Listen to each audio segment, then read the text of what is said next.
What's going on, guys? We are back. Actually, we are back after quite some time. It's been about a year. Just going through a lot with like the transition of my job, and you see I cut my hair.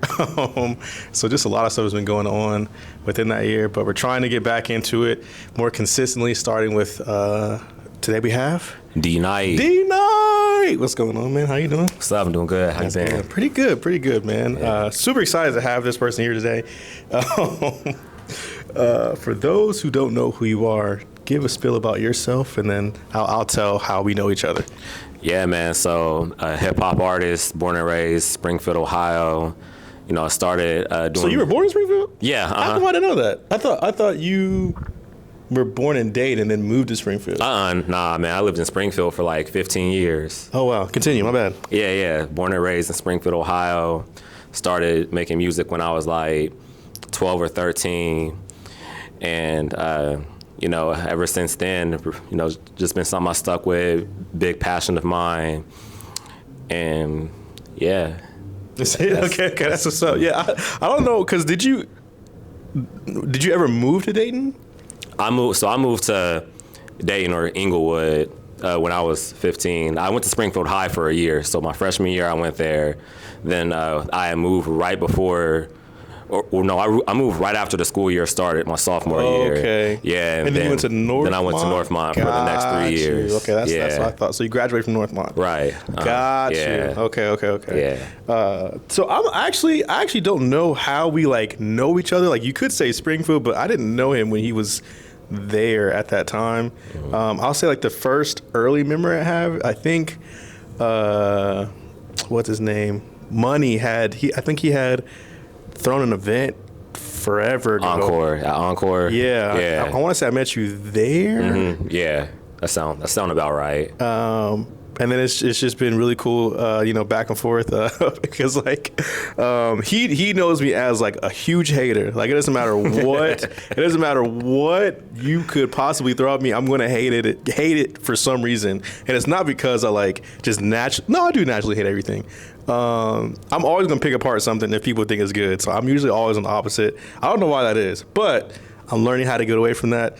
And I'll say one thing that I appreciate about Knight is that, especially when it comes to music, he's very patient with me. If I call something trash, like when I first listened to it, I'm like, bro, this crap is trash. And then like I'll go take some time with it. I'm like, oh, I can see why, you know, you see the nuance in this. So I'll say that I really appreciate him for that reason. Did you want to add anything real quick? Yeah, I mean, I kind of got used to you not liking a lot of shit. So I'd be like, okay, right. I'm gonna tell Zon about this, but he probably not gonna fuck with it. But I'm gonna let him know anyway, because we can at least have a dialogue about the shit. Yeah, that's the biggest thing, because like I wasn't a big Jay-Z fan, still not, but in my heart of hearts, like a lot of people have 444 as his best album ever, or Black Album, or Reasonable Doubt. But I have Blueprint 3.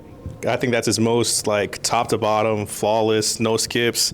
But I mean, that's just another conversation. But like, that's something that he kind of introduced me to, is like, you know, like older artists. So I appreciate him for that. I'll say one of the biggest reasons why I have him here today is because they're supposed to have it a long time ago. I'm gonna just be real. It's supposed to have it a long time ago, but just wasn't in the mental place to have interviews anymore at that time. So now that I'm back and I'm better mentally, it's a lot easier to just have conversation. But are you ready to start, or do you want to add anything before we start? Just want to say shout out to the homie Zion. You know, he's one of the most fire like content creators out here. Like just the way that bruh be doing stuff, and it's always good to see you in the mix doing shit like this, because it ain't a lot of people out here who's having platforms where people can come up here, do interviews, like raw, honest interviews, not just like your run-of-the-mill conversations and shit like that. You know what I mean? So yeah, if you're new to this, if you just getting hip to him, tap into his shit, his YouTube, his Twitch, Instagram, all that stuff. It's all good stuff. I genuinely appreciate that. I almost got emotional. You almost got me. We're just getting started. No, for real.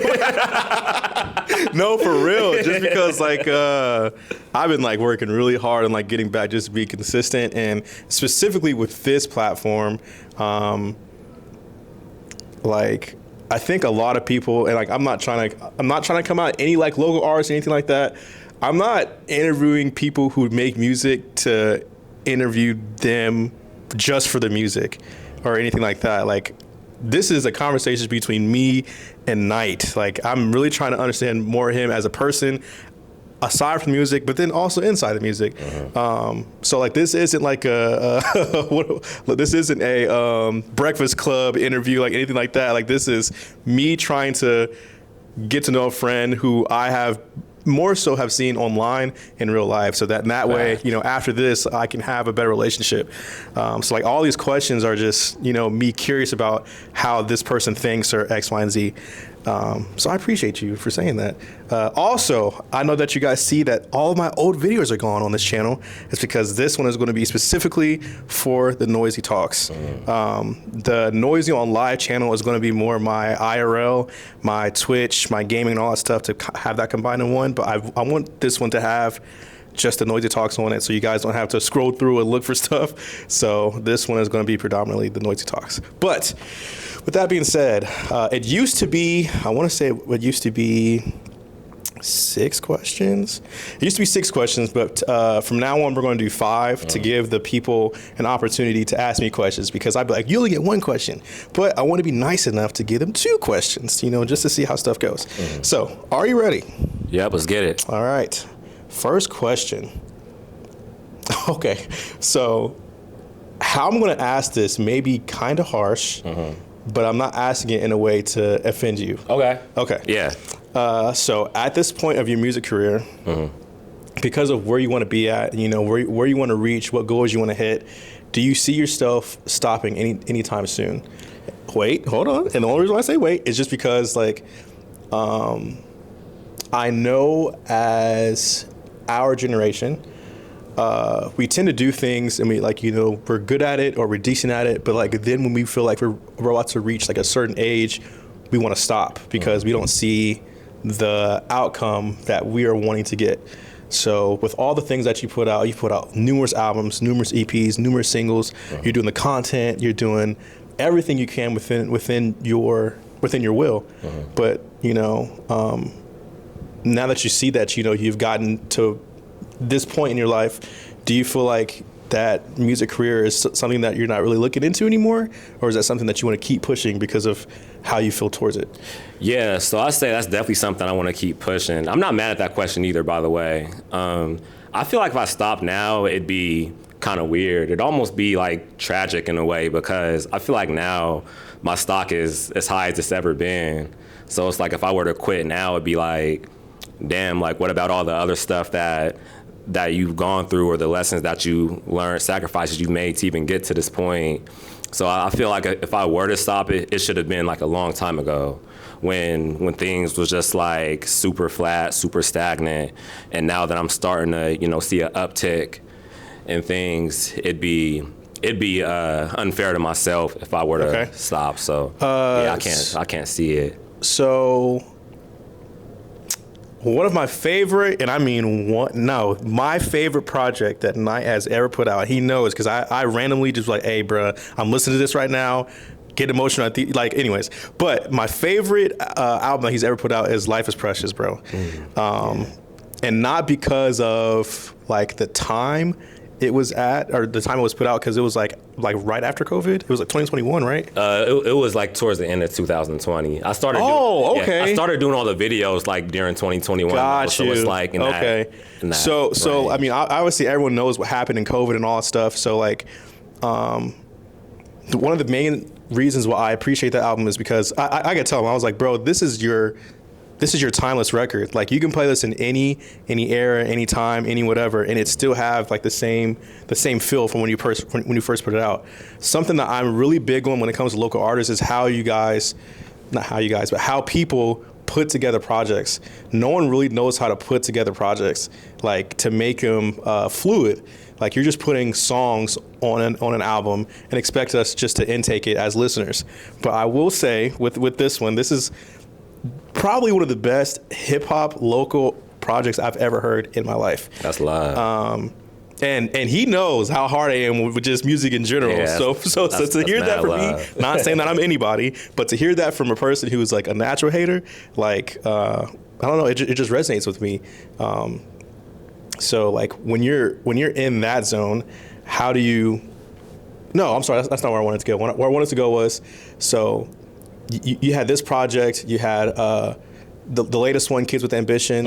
What was the one right before that? You See How Things Change. Yes, with all that. So with all that, and then going to where you are right now, do you feel like you have any more left to say in like your music career? Yeah, I do. Cause see, the way I go about it when it comes to like things I'm going to talk about, I pretty much, it's basically just whatever my life is reflective of. So with Life is Precious, you know, I'm 23 years old, getting ready to graduate college. So, and I really just wanted to do a project where I gave like a decent amount of my life story. Like, you know, I feel like with Hidden Gem, it was a decent introduction, but I didn't cover a lot of like the what's and the whys and the hows. Right. So with Life is Precious, I wanted people to know like, hey, like D-Night comes from this background. He's like this because A, B, and C. This is what he witnessed. This is what he saw growing up. Things like that, and with each project, I just kind of wanted to add on to that and just mix in whatever I'm dealing with at that current moment. Okay, so then like, you know, because one of the conversations we had with the Kids with Ambition was like I don't remember if you said that you were struggling with writing because like, you know, when you said that you listened to the project like fully before putting it out, you told me that like it was hard to not hear like the same messages between all the songs. So I think that's why I asked that question, is because of specifically that moment. So like when you were doing Kids with Ambition, did you feel like a lot of the messages in between were the same, or like how did you navigate through that to where it was different? So with Kids with Ambition, what made that album so challenging is that I was super stressed out like within my day-to-day life. Okay. And by that I mean like my 9 to 5 position. So like I mean like I was getting off of work late. Some days I'd have to work Saturdays and I'd just be completely drained, and I would just be like, I don't know where I'm going to get this creative energy from. So you were you couldn't perform well when recording the album? Is that what you're kind of referring to? So when I would try to write, it's almost as if like my mind just really wasn't all the way there. Oh, gotcha. You know, so I read this book in college by he's an artist whose name is Ari Harstead, I believe. And he has said in the book, if you're creative, you want to work a job that takes your body instead of your mind, so that you have like the creative energy at the end of your workday to write music, to record, to think of ideas. And I had a job that took my body. That was Chipotle.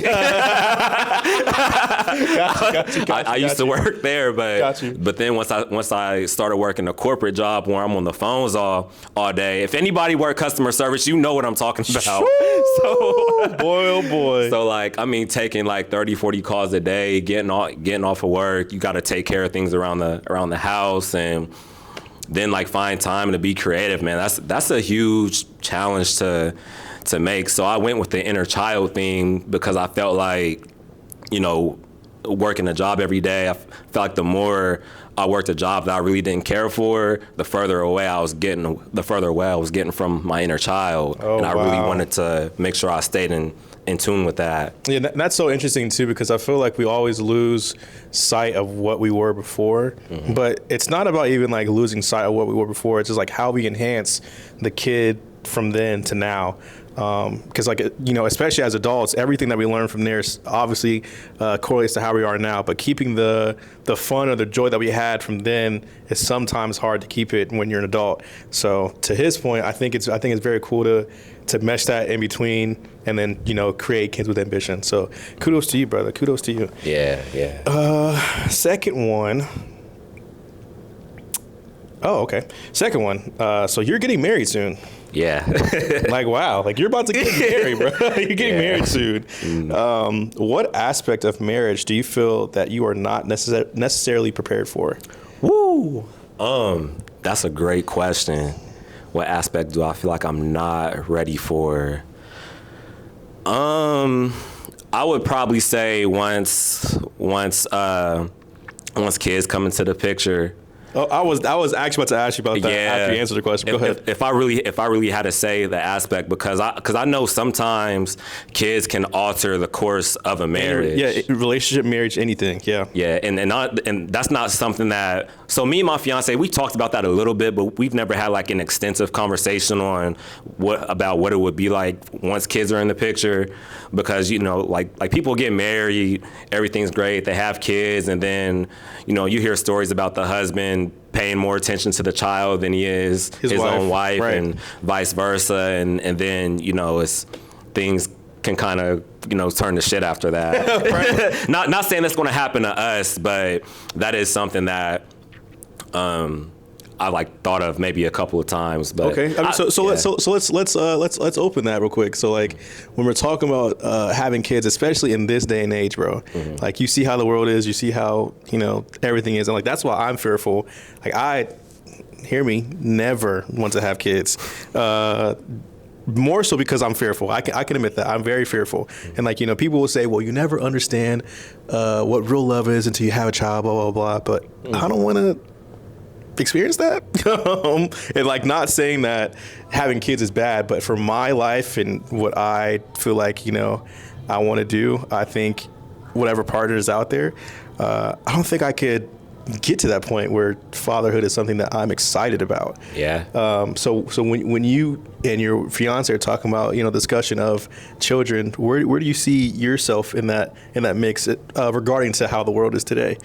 I think I'd be a great dad, a great father in the household, because one, I'm not somebody who I'm like past like my early 20s and shit. So I feel like a lot of parents like in their early 20s, not to offend nobody, but I feel like a lot of that is like really like trial and error and just like kind of figuring out things as you go. So it's like you're trying to teach yourself, like you're still learning a lot about life yourself, and now you have a kid or two in the picture, and you have to raise them and teach them about life at the same time. And with me, like I'm 28 years old, I probably won't be a dad until like I'm 30, just keeping it a buck with you. So by that time, I think I'd have gone through enough to really be able to, raise a seed or two and just kind of let them know or teach, like show them how the world works and how to navigate through that. Yeah, because I think my biggest thing, and again, I have to keep giving you guys what are those things called? I'm gonna say alerts. That's not the right word, but I'm gonna keep giving you guys alerts. Like this is just how I think. It could be wrong. It could be whatever. But when I think about having kids in today's world, obviously everything is expensive as heck. Mm-hmm. So you bring a kid in, it's even more expensive. So when I think about creating a family, in my heart of hearts, I feel like I would want to be in a position where I'm wealthy enough to sustain that lifestyle. Facts. And like not even saying I gotta be rich, but I would like to be in the higher end of the thousandaires, 100,000aires. But I think that just creates a better way of living, because I don't have to extend myself so much to my job. I can still have the balance with my wife. I can still have the balance with my kid. But like, and this may seem very harsh, people. So just again, prepare your hearts. I don't think, I'm gonna just say it how I want to say it. I don't think having kids and having an apartment is a sustainable living. And the reason why I think that is because even though like apartment is housing, I would rather have a house big enough to where we can invite people in. When you're inviting kids to an apartment or whatever, like it just disrupts everything. Because I was one of those kids living in an apartment with my mom and my sister. But like when I think about having my own family, I would rather want to have a house. Do you think or feel the same way, or how do you navigate living situation? Man, it's crazy you say that, because when I was talking to my fiance about kids some time ago, I said, all I want to make sure is that we're still not living in an apartment when we do have kids. Like I want to either be a homeowner by then, or at least have a house for them to like have their space or whatever. Correct. Because right now it's me, my fiance, and we have a dog. We have a small pet, and even with him running around, sometimes it feels like it feels clustered. Yeah. So like you had a kid or two on top of that. Right. So it's a full house at that point, right? So we did have a conversation about that, and she agreed. Okay, that's what's up. So like, so with another aspect of marriage is like, obviously we touched on a little bit, but like balancing. I know that you said that you weren't really necessarily prepared for how like the children come in, but with like the work-life balance, and I'm sure you guys have dated for a long time, the title of marriage does change everything. So do you think that you're prepared to balance your husband role versus the cater to the wife? So with me and my fiance, I don't think too much is really going to change as far as like the structure of our relationship after we get married. Okay. Only because one, we've been together for 10 years already. Gotcha. Yep. So and we had also had a conversation about that, and we had both said, we feel like that's where a lot of married couples fuck up. Like they get married and now they expect things from each other that they weren't already doing before. Because of the title. Exactly. Okay. So like for an example, if I do laundry, I do my clothes, I do her clothes. If she's not, home and it's dinner time, then I start dinner. So we ain't got to worry about waiting on each other and shit like that. But some couples don't navigate that way. They you have some men who they get married and now the wife is supposed to do everything. Exactly. But it doesn't work that way with me and my fiance. So I don't think too much is going to change as far as that. And that's why I said like I feel about like the kids thing, because we don't have kids now. Right. So I don't know how exactly that's going to look once we do, because that's going to be new to both me and her. You know what I mean? So I think that's interesting as well. I'm trying to think, is there anything else I want to ask regarding a marriage? Do you think your marriage? No, I'm gonna stay from there. When did you know that she was the one for you to propose? So I would say around the time we had gotten closer to, or around the time she had gotten closer to graduating college. So I'd say around 2018, which we were about 3 years in at that time, 2018, 2019. Because, so around that time, a lot of shit happens in college. Like there was a time where like my friend group had kind of disbanded, and it was, really just me trying to chase a dream and shit, and going to school myself, working 25, 30 hours a week. I'm pulling up to these shows by myself. I'm going to the studio alone. Like, it's just a lot of solo grind. And she was the only person by my side during those years. Yeah. So it really was just the fact that she kept showing up when she really didn't have to. She could have played the card like, oh, I got schoolwork tonight, I can't go. I got this to do, I can't go. I got that event, I can't go. But she always found a way to be there for me, and always found a way to be there for her. So once that became a constant thing in our relationship, that's when I knew like we in this for the long haul for sure. Yeah, that's what's up. Okay, so now we are on to question number 3. You travel a lot in your spare time. Like every time I check my story, he's one of the first people I check, because I'm like, this dude be everywhere. He be on a boat, he be on a strip, he be everywhere. So you travel a lot in your spare time. Mm-hmm. This is kind of a 2-parter. So I'll say the entire question, then I'll ask you the first part again. So you travel a lot in your spare time. Why is it important to you to experience what is out there versus how your peers are maybe somewhat content with what they already experienced? Yeah, I think it's important because it's a whole world outside of where we live at, and you just never know like what you're going to see or who you're going to run into that's really going to spark your mind or spark that next idea. And I know I'm mostly just speaking from like a creative aspect, but even if you're just like somebody who doesn't who's not a creator, who doesn't do music, who doesn't write or draw or anything like that.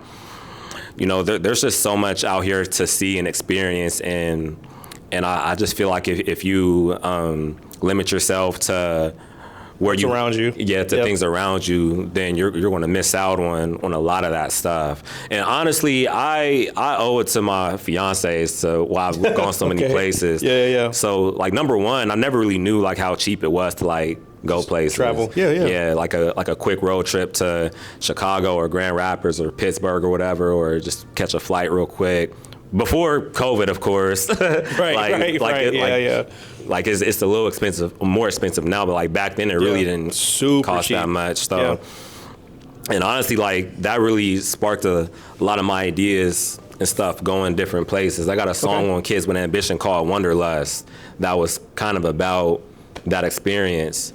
So yeah, I definitely feel like, you know, especially when you're young too, and you got the freedom to just get up and go somewhere, you know, that's a good way to grow as a person. Yeah. So like, so as you're traveling, and again, no disrespect to your peers, because I don't know your peers, but for maybe people who are more content in where they're at, how would you express to them like, hey, this is something that could change your life, dang near? I'll say just go out and see some shit. What they say touch grass. Go outside and touch grass. But nah, like, you know, just go out into the world and just live, you know, experience a little bit.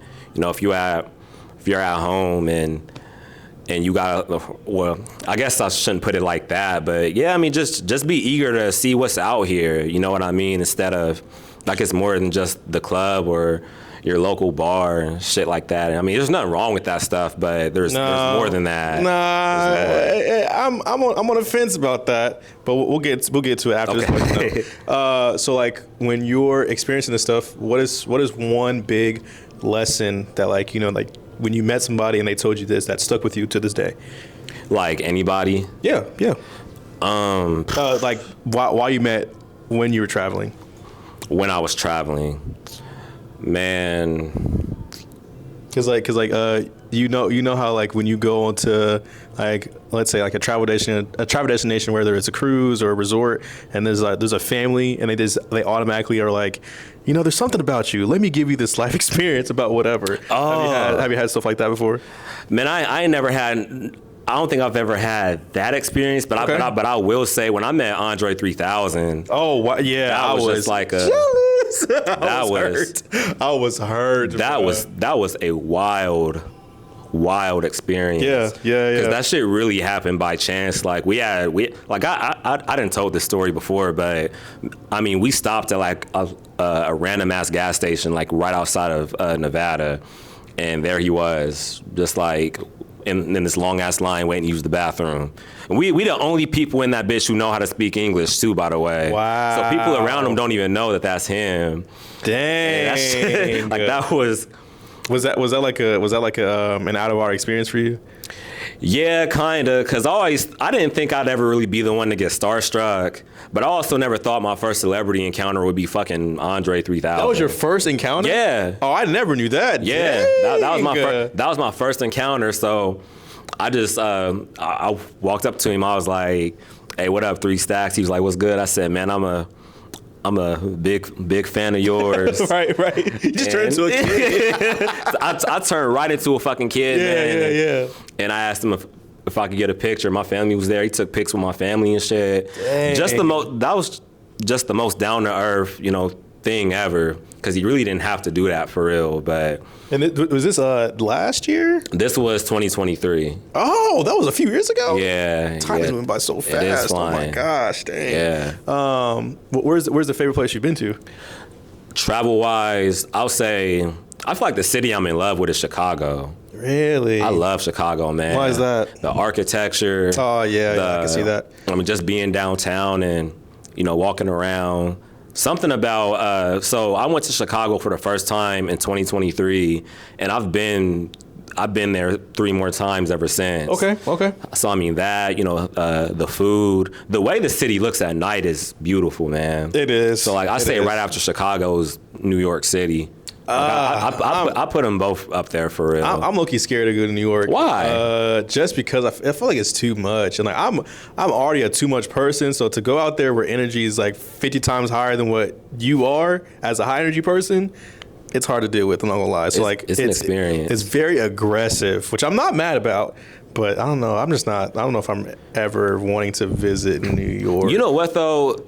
So when I went to New York a couple years ago, we had went to like a lot of different boroughs. I want to say we touched all of them, and my bad. The only one I feel like that was like kind of aggressive was Harlem for real. Really? Harlem was kind of when I was at Harlem, I'm like damn, like it's a lot of motherfuckers out here. Like really, I thought Bronx would be that way. Honestly, so when I went to Bronx was actually a little dead. Interesting. Okay. So we went to the Bronx Zoo, and after that, we were walking around a little bit, and we went to this Italian place that was so good.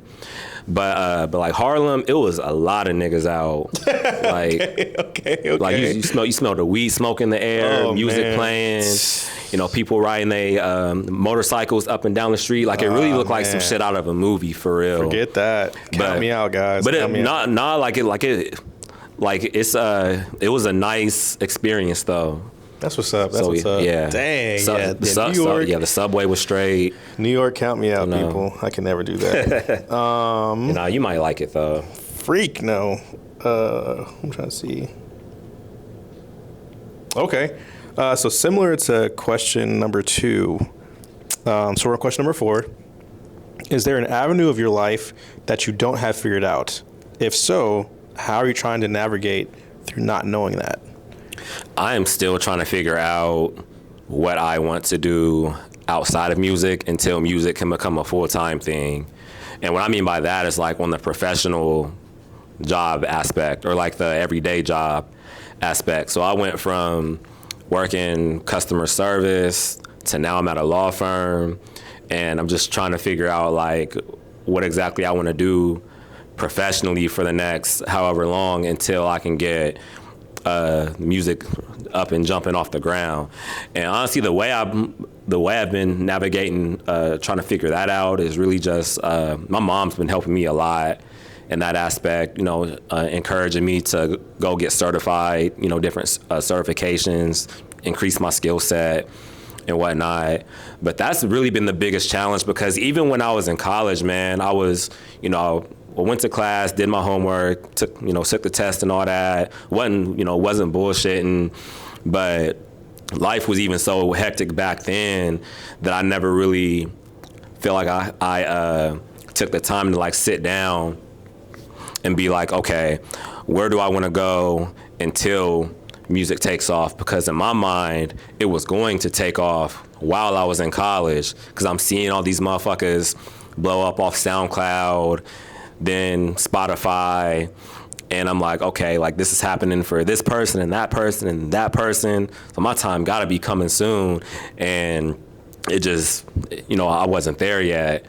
So that's kind of where I'm at right now, figuring that out. I'm going to challenge you a little bit. Mm-hmm. Let me give you my perspective on that. Mm-hmm. So for people who are creative, I feel the best way to navigate through that is to just try stuff.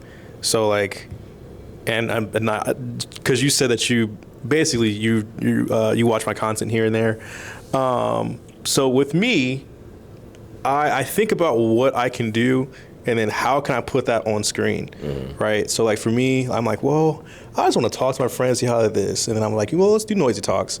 Well, I want to see if I can learn how to dress better. Let me just do a series with that. Like, okay. I think we give so much energy to corporate where we lose like how life really is. So I commend your mom. I commend you for, taking the time to really think about, well, how can I do things as a professional? But even if you do have those moments or that career, does that really say who Knight is? And like that's how I look at myself, is like, if I, for example, like I'm a truck driver, man, I told myself, I was like, either by the end of next year or by the beginning of 2027, if I'm not done truck driving, like I might just stay truck driving forever just because, like, not even saying because I'm going to give up on my dreams or anything like that. But it's like, what am I doing to not see outside of what I am, who I am to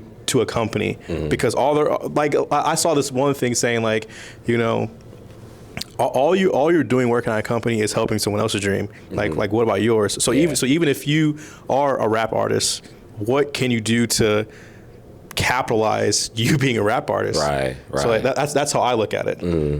How do you receive that? I would definitely say, you know, there's definitely other avenues that I could jump in as a rap artist. It's just, you know, just going out and doing it, which I don't have no problem doing.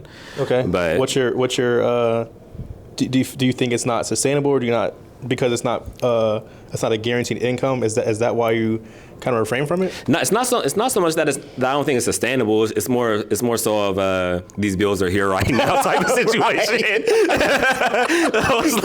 For sure. It's like, okay, what the fuck do I need to do right now? right. Yeah. Right. No, I definitely get that. I think it's hard. It's so hard to see that right now too, because like I have a friend, which I'm not going to name drop, but I'd have a friend who's a streamer, and his mindset is he works at a job for, let's say, 4 to 6 months, and then he quits the job. He saves all that money, and then he streams for until his savings are gone, and he does the same process over and over again. But now he was like, you know, he's like, I don't want to work anymore. So he door dashes on the side, which is still kind of work, but has more time to for streaming. So I look at it, I'm like, I wonder what life would be like to just give yourself a chance. Like if we didn't give so much of ourselves to these corporations, what our life will look like if we were full time. Yeah. And then sometimes I also look at it as like, am I ready to be a full time content creator? Are you ready to be a full time, you know, rap artist? Because like, like when we think about those things, a lot of obstacles come up. It's demanding. It's super demanding. Yeah. Right. So like the balance and all that stuff. So I feel like where we both are in good places, because at least we're aware. Some people are so stuck into, you know, I am creative, I deserve this, that they don't see that the place that you're in right now is just setting you up for stuff. So I don't know if you know the dude, I don't know his name, bro, but he did a freestyle on Kai Cenat's stream, and it blew up. Oh, someone Chris Patrick. Yeah. Man, So, I've been hip to Chris for a few years too. Bro, so his story was like basically right before he went to Kai Cenat's stream, he had applied for a part-time job. He was like, you know, I'm just going to do this job for X, Y, and Z. He did the Kai Cenat stream. As soon as I think he said like a week later, he got back home, and then Jid called him up. It was like, hey, I have this tour. Can you come open? Yeah. And I was like, bro, the coolest thing about his story is that you were prepared for that. Right. So like when I look at myself, I'm like, am I prepared? Do you feel like you're prepared if that opportunity were ever to come up?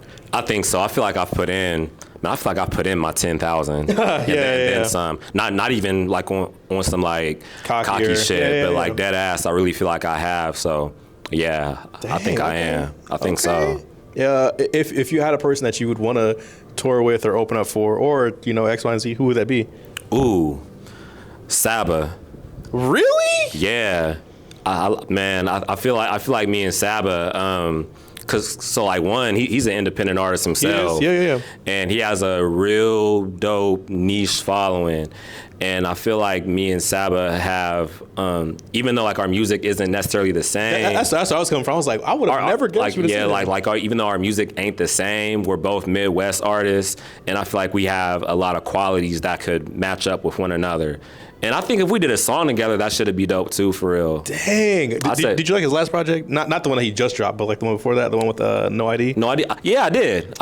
So like, is it on the same level as Care For Me or the one before that? In my opinion, no. But I still thought it was a solid album though. The only reason why I didn't think it was solid is because, hate me, America, NOIZ.I is overrated, bro. I'm sorry. You think so? Super overrated. I think he takes great samples and just amps up the kicks, and it's great. And people are like, oh my gosh, this is crazy. Like, he's not that crazy. I think, and this is crazy to say, I think his best music was made with Logic, and I don't even like Logic that much. So I don't know. Maybe it's just me as a person. You don't like the stuff that he was doing with Kanye back in the day? What do you make? He was I'm pretty sure he was like assisting with Graduation and shit. Like during Kanye's early run, NOIZ was in the mix. I'll have to look. I don't know. But Yeah, I don't like that sure. one. But I did like the Saba project he put out Friday. I do too. That one was great, and it was super short, got to the point. And I actually think Few Good Things is low key better than Care for Me sonically. Yeah. Yeah, I do think sonically is better. I don't know about like message wise, but I just have a personal connection with Care for Me, so that's like always gonna be. Me too. Yeah, that Prom King boy, it'll send me over edge every single time. Okay, last question.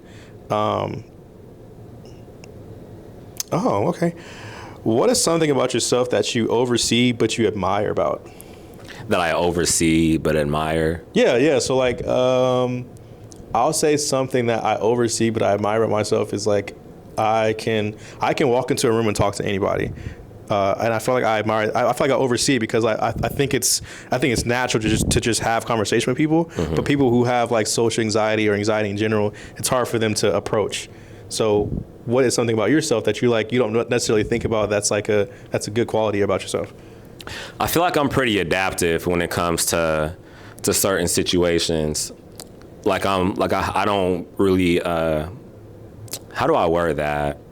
I feel like if I'm in a certain situation or if something happens, I'm pretty quick to think on my feet, and I'm not somebody who really sweats a whole lot. When it come to certain things, because you know, like being in the music industry, things change at the drop of a hat. I mean, man, especially at shows, bro. Yeah, I've been seeing people panic. I'm like, well, if you had a little bit of improv in you, you could do something. So yeah, exactly. I could get that for sure, though. Yeah, so that's not something I think about a lot, but it's definitely leaked into like other parts of my life as well. Like what? Like if I'm at work and something goes wrong, I can Okay. fix something. Everybody's comfortable now. Yeah, right. So yeah, it's crazy, man. Like being in the music industry, it teaches you a lot of life lessons and a lot of life skills too that I probably wouldn't have learned if I was just in school or just working a 9 to 5. It's kind of wild for real. I never thought it'd be like that when I was younger. Right. But just looking back, I'm like, man, like even if the shit don't work out, like I learned a lot from this shit. Man, a lot. That's crazy to think about. Yeah. Too. Alrighty, so that is all the questions that I have for you. Now, this is the segment where I open up to the people because people are asking, well, ask questions to Zion, ask questions. Okay, so do you have any questions prepared? Yeah. Oh, you do? Okay, so he's only allowed 2 questions, people. 2. There will be a time where I get interviewed by somebody, don't know when, don't know who, but he has questions. So go ahead, brother. So what are you going to do, or what are you doing to ensure that you're going to remain consistent as far as like content creation goes, building up your channel and just your brand overall as far as as far as the work you're putting into the world? So the reason why I reacted that way is because it's an attack, not from him, but just because it's an eternal attack. So on no cocky anything, but I think when I think about Ohio, when I think about creativity, I put myself in top 2, and I'm not 2. And not because of who I am, but more so of what I can do. So if, when you think about music, you got producing, I'm a musician. You got podcasting. I'm not saying I'm athletic, but I can go into sports. I can go into photography, videography. I can go into editing. There's a lot of things that I can do. The consistent part is where I hit the wall, is because I feel that I am in lack of. So I feel like, well, if I don't have this small little item that, whatever, I stop everything. So I think my problem is myself. The only way I can get to consistency is getting past my mentality, and understanding that like putting the work in isn't the end all be all. a lot of my friends who are streamers who are whatever get mad at me when I'm asking them 500 questions in a row when they're like, hey, you know that you can just look up a YouTube video? And I'm like, well, but you have the information in your head, like, and you can just text it to me real quick and like I can just apply it. But why am I not going out of my way to apply what's already out there? So I'll say when it comes to me right now, the consistency is an issue because I always feel like I had to have something to get somewhere. But I think I'm falling in love with more of the process of how to get places. Like, so I did a 48-hour marathon and I had humongous technical issues. But the biggest thing was, well, how am I going to get back to, you know, the audio working or the video working or all this other stuff? But it was a real testament to my character, is because like, do I care enough to fix the problem now as it's going on, or would I just shut everything off and be like, hey guys, I'll see you next year? So I think that's why I did that, was to test myself. So moving on, I think the biggest thing is having the belief and the faith in myself, and then moving forward from that. And then I also feel like just learning new things. So shout out to Ash Matthews. I think he's the greatest engineer in Ohio. God, and that's no glaze. That's just true. I've heard a lot of different mixes from people. He's the best one. He's the consistent one. And something that he really helped me understand was like, you know, basically, are you going to do it yourself, or do you want to pay somebody to do it? I was like, oh.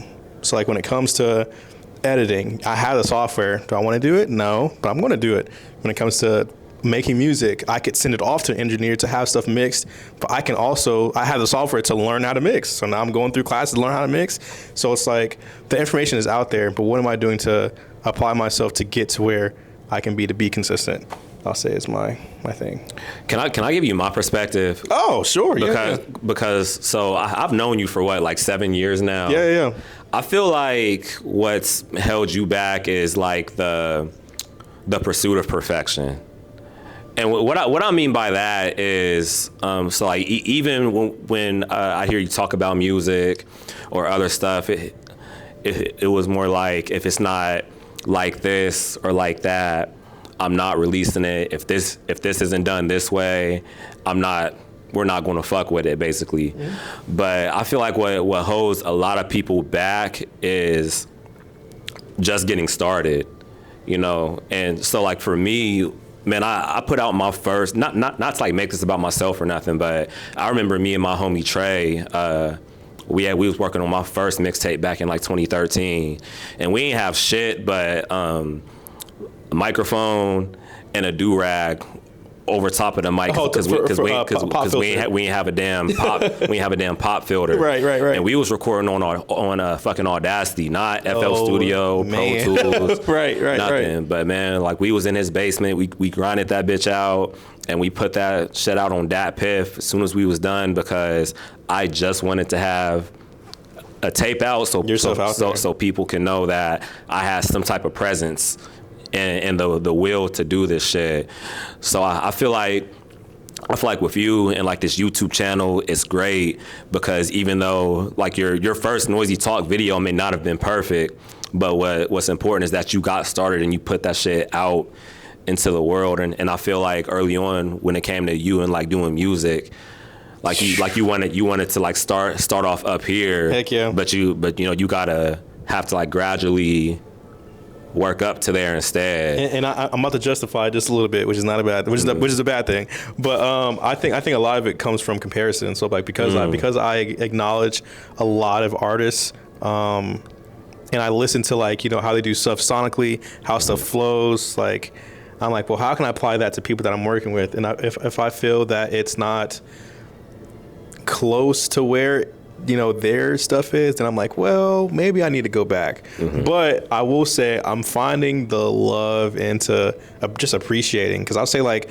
my happiest moments right now is knowing that I created something. So if I'm on the road, like I have like a bunch of beats in my phone, I'll play them. I'm like, oh, I made that beat. You know, I didn't even know I made this. I didn't know I did that for blah blah blah blah. You want to know what's not fair about that though? Okay. A lot of artists be hiding their footsteps, bruh. Like we don't know what the first Kanye beat really sound like. Facts. You feel me? Facts. And I remember, man, I used to think back when I was like real heavy on Chance the Rapper in high school, I thought like 10 Day was like his first shit ever.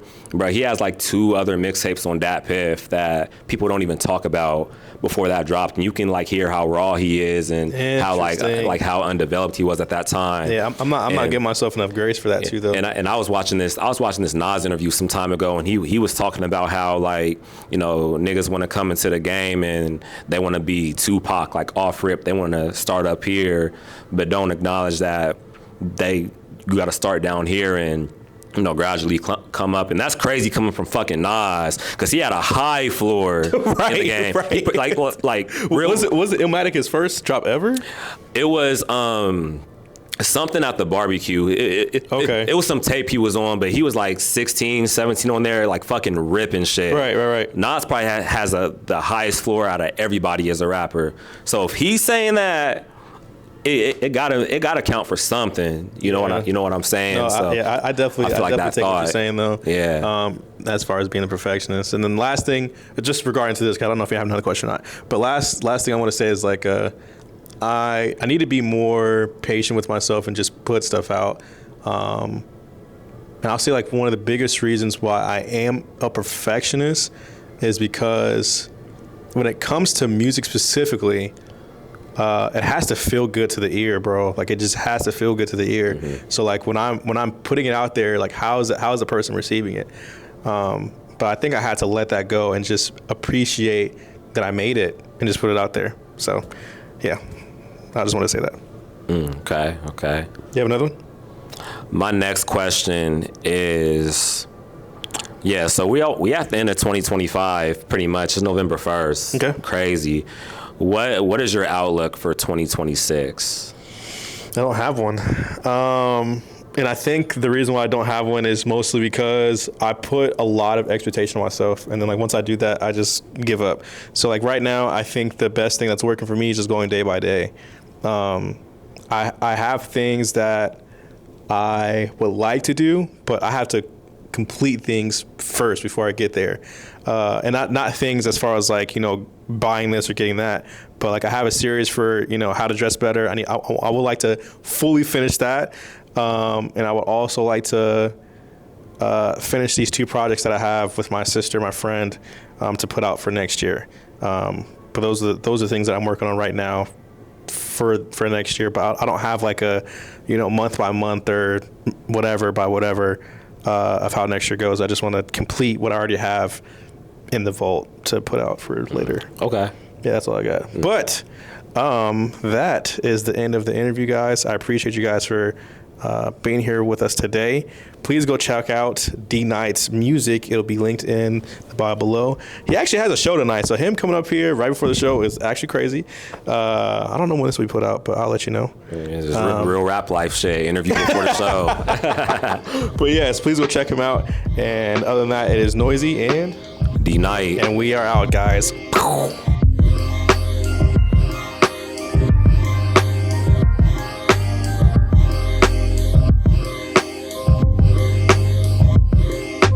AI is literally killing the world and is very, very dangerous. I don't suggest using it, but it is an addiction. Like AI, if you use AI, if you pull out ChatGPT to look up stuff, you probably are gonna do it more and more and more until now you're making pictures with it. Now you're updating your photos. It's not even your photos no more. Like it is a very dangerous tool.